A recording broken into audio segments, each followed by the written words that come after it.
मूं जॉइन कयो त मूं उन्हनि खां पुछो त मतिलबु ॿार किथे आहिनि, ॿार छो कोन आया। तव्हां वॾी दिलि करे उन्हनि वटि वञो, उन्हनि खे पंहिंजो सम्झी करे चओ त बाबा अची स्कूल पढ़ो, उन हवाले सां तव्हां छा चओ? अदा आऊं त बिल्कुलु उन्हनि वटि वञण जे लाइ बि तयारु आहियां, छो आऊं चाहियां थी त बच्चा उन्हनि जा पढ़नि, सभु ग़रीब माण्हू तीअं आऊं बहाल थी वई आहियां, तीअं अदा सावण खे बि बहाल कर, उनजे बच्चनि जी रोज़ी। आऊं हुन वक़्तु government girls high school Mirpur Sakro में मौजूदु आहियां, जिते तव्हांखे ॿुधायां त लॻभॻि हिकु महीनो अॻु में महेश्वरी बरादरी जेके छोकिरियूं आहिनि ऐं अदी गुलनाज़ जेकी हेडमास्टरियाणी ते आहे, उन विच में को ग़लतफ़हमी बुनियाद ते मामिलो थियो हो, जेको ख़ैर ख़ूबी सां हल थी चुको आहे। लेकिन उन जे बावजूदि बि जेको सावण महेश्वरी उनजी जेके तक़रीबन 9 जेके न्याणियूं आहिनि उहे हिन वक़्तु ताईं बि स्कूल कोन पियूं अचनि।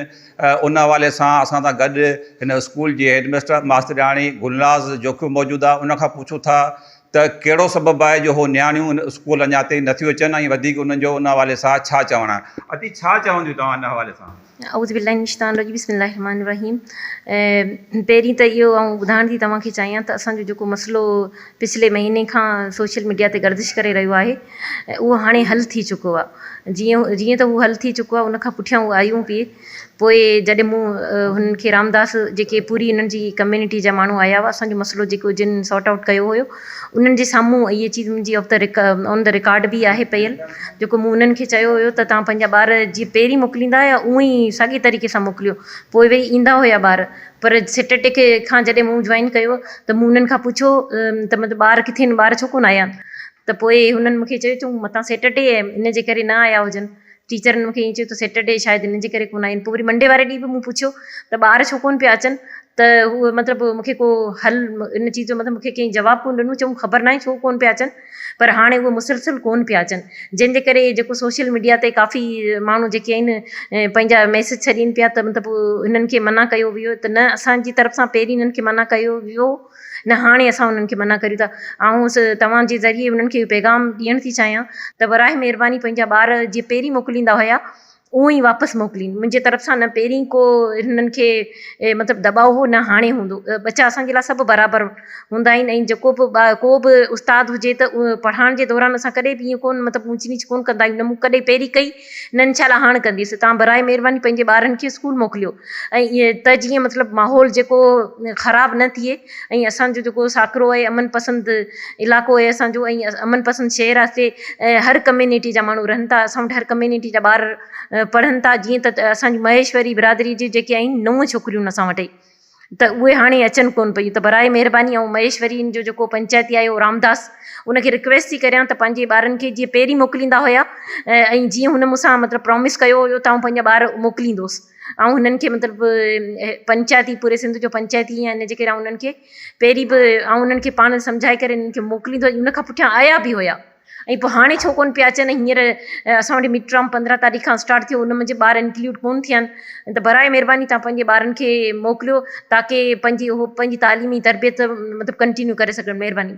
अदी जीअं तव्हां ॿुधायो पिया त हिन मामले खां पोइ जेके सो छोकिरियूं कुझु ॾींहं आयूं हुयूं ऐं उनखां पोइ हाणे मुसलसल जेके कोन पियो अचनि, त तव्हां छा था सम्झो त जेके छोकिरियूं आयूं उन दौरान को उन्हनि इहो महसूसु कयो उन्हनि जो रवैयो, या तव्हां जेके नथियूं अचनि हाणे छोकिरियूं त तव्हां उन्हनि जे माइट खे मैसेज करायो आहे, या तव्हां वॾी दिलि करे उन्हनि वटि वञो, उन्हनि खे पंहिंजो सम्झी करे चओ त बाबा अची स्कूल पढ़ो, उन हवाले सां तव्हां छा चओ? अदा हिते साकरे जा जेके मोज़िज़ीन माण्हू आहिनि उन्हनि सां पहिरीं ॾींहं खां राब्ते में जई आहियां, ऐं हुननि खे मूं चयो आहे तव्हां ॿारनि खे को बि कहिड़ी बि क़िस्म जो न पहिरीं दॿाओ, न हाणे दॿाओ आहे। महिरबानी करे तव्हां पंहिंजे हिननि खे जेके महेश्वरी कम्यूनिटी जा जेके माण्हू इन्हनि खे सम्झायो त पंहिंजा ॿार स्कूल में छॾीनि। असांजो न ॾिसो पहिरीं बि को मसइलो कोन हो, न हाणे को, असांजा बच्चा आहिनि सभु भले अची पढ़नि। त बाक़ी त इहो जो अञा त इहो आया कोन्हनि, तव्हां वरी बि उन्हनि खे रिक्वेस्ट करियां थी। ऐं कल्ह बि जेके एनजीओज़ जा माण्हू आया हुया, उन्हनि बि मूंसां ॻाल्हायो, चयूं असां सां स्कूल हल तूं, उन्हनि जे ॻोठ में उन्हनि जे घरनि में हल तूं। मूं चयो हींअर आयल कोन्हे, या फोतगी में वयल हुईसि, इन जे करे पोइ वञी कोन सघीसि, पर उहे विया हुआ। हुननि ई मतिलबु सावण चयो पंहिंजी छोकिरी मोकिलींदोसि, पर पहिरीं मुंहिंजो जेको आहे जेको मूंखे सस्पेंशन लेटर ॾिनो वियो उहो मुंहिंजो बहाल कयो वञे, त पोइ पंहिंजियूं छोकिरियूं मोकिलियां। त अदा सावण खे इहो मैसेज थी ॾियां त अदा तव्हां पंहिंजी छोकिरी मोकिलियो, ऐं मूंखां जेको बि पुॼंदो मतिलबु इक़बाल ख़ासकली साहिब खे रिक्वेस्ट रिक्वेस्ट थी करियां इन फोरम ते अचो त बराए महिरबानी जीअं आऊं बहाल थी वई आहियां तीअं अदा सावण खे बि बहाल कर उनजे बचनि जी रोज़ी ऐं कतई कोन ईअं चाहींदसि त उनजे रोज़ीअ ते जेको सो का बंदिश पवे त आऊं अदा इक़बाल ख़ासि अली साहब खे जेको चेयरमैन आहे साकरे ज़िले जो साकरे तहलीके जो उनखे आऊं मतिलबु रिक्वेस्ट थी करियां त बराए महिरबानी इन जो बि मसइलो हल करे जीअं मुंहिंजो मसइलो हल थियो तीअं इन्हनि जो बि मसइलो हल करे ताकी उहो पंहिंजा ॿार जी तालीमी तरबियत कंटिन्यू रखी सघे। इहो नथो थी सघे त तव्हां डायरेक्ट सावण खे राब्तो करियो या उनजे माइटनि सां राब्तो करियो त बाबा तव्हांजा जेके बच्चा आहिनि उहे स्कूल अचनि उन्हनि जी तालीम मुतासिर थिए पई त आउं सम्झां थो तव्हांजे तरफ़ां डायरेक्ट जेके मैसेज वेंदो त उहो हिकिड़ो पॉज़िटिव असरु अंदाज़ थींदो। अदा आऊं त बिल्कुलु उन्हनि वटि वञण जे लाइ बि तयारु आहियां छो आऊं चाहियां थी त बच्चा उन्हनि जा पढ़नि सभु ग़रीब माण्हू उन्हनि जा बच्चा बि उन्हनि जे बच्चनि जो बि उहो ई साॻियो हक़ जेको असांजे बच्चनि जो हक़ आहे जीअं हू पहिरीं ईंदा हुआ आऊं बि हींअर बि ईअं चाहियां थी जेकॾहिं मूंखे वञण जी ज़रूरत पई जेकॾहिं हू अचनि था त सही न त आऊं वञण जे लाइ बि तयारु आहियां ऐं चाहियां थी त उन्हनि जा पंहिंजा बच्चा ॿार हिते मोकिलीनि ऐं उहे पंहिंजी तालीमी तरबियत कंटिन्यू कनि। जी नाज़रीन तव्हां मैडम गुलनाज़ जोखी जूं ॻाल्हियूं ॿुधियूं हुननि जो चवणु आहे त जेके नियाणियूं आहिनि मैशूरी बिरादरी जी उहे जेको सो उन्हनि खे कंहिं बि क़िस्म जी रोक टोक कोन्हे उहे बिना कंहिं डर ख़ौफ़ जे स्कूल में तालीम हासिलु करे सघनि थियूं उनजे बावजूदि बि जेकॾहिं मूंखे मैशूरी बिरादरी ॾांहुं हाली वञिणो पियो त आउं लंघे वेंदुसि त जीअं ॿारनि जी तालीम मुतासिर न थिए। कैमरामैन अली हसन जाखरो सां गॾु मोहम्मद मेमन WTN न्यूज़ ठटो।